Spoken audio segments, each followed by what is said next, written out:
ডিব্ৰুগড়ত বিগ বিগুলৰ প্ৰবঞ্চনাৰ জাল। ডিব্ৰুগড়ত বিগ বিগুলৰ অবৈধ ট্ৰেডিং। প্ৰায় 1.5 বছৰ পূৰ্বে ডিব্ৰুগড়লৈ আহিছিল বিগ বিগুলৰ নেটৱৰ্ক।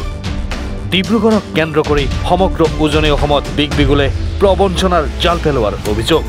বিগ বিগুলৰ জৰিয়তে উজনি অসমত কোটি কোটি টকা সংগ্ৰহৰ অভিযোগ বিগ বিগুলৰ বিৰুদ্ধে।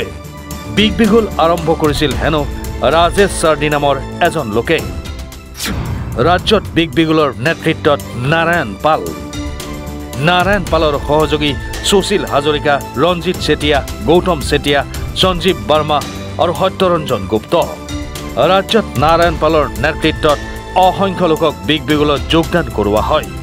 মধ্যবিত্তৰ পৰা দুখীয়া নিচলালৈ সকলোৱে অধিক লাভৰ আশাত বিগ বিগুলত ধন বিনিয়োগ কৰে। একাংশই ঋণ লৈও বিনিয়োগ কৰে। কোটি কোটি টকা সংগ্ৰহ কৰে বিগ বিগুলে। এতিয়া ধন বিচাৰি হাহাকাৰ বিনিয়োগকাৰীৰ। নাৰায়ণ পাল বাহিনীৰ সন্ধান নাই, এজনৰো সংসূত্ৰ পাবলৈ নাই। কি হ'ল, আজি 1.5 বছৰ আগত এটা বিগ বিগুল বুলি কোম্পানী আছিলে।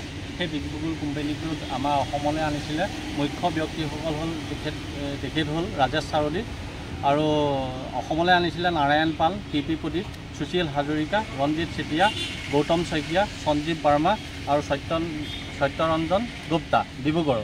তেওঁলোকে আমাক যোৰহাটতো তেনেকৈ ডাঙৰ মিটিং কৰিছিলে আৰু ইনভাইট কৰিছিলে। আমি আহিছিলোঁ, আহোঁতে আমাক দেখুৱাইছিলে।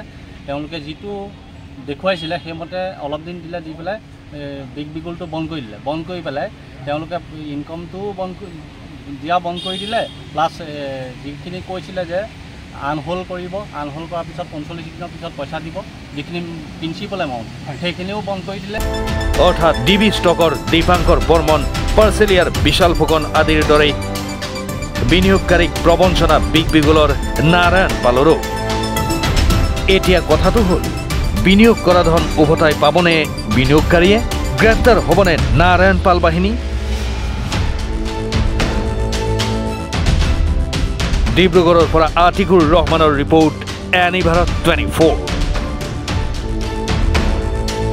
নমস্কাৰ, মই উৎপল দাস আৰু আপোনালোকে চাই আছে এনি ভাৰত। আৰু আপোনালোকক জনাবলৈ পাই মই বহুত সুখী হৈছোঁ যে আমাৰ সকলোৰে মৰমৰ শ্ৰদ্ধা জুবিন গাৰ্গৰ গীতসমূহৰ ভিত্তিত এটা খুব সুন্দৰ ৰিয়েলিটি শ্ব' এনি ভাৰতে আয়োজন কৰিছে, জুবিনৰ গানে কি আনে।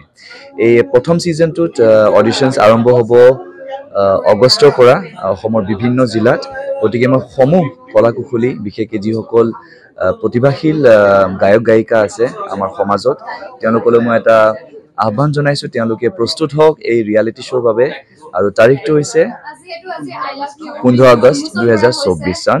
এনি ভাৰতৰ অডিশ্যন, জুবিনৰ গানে কি আনে।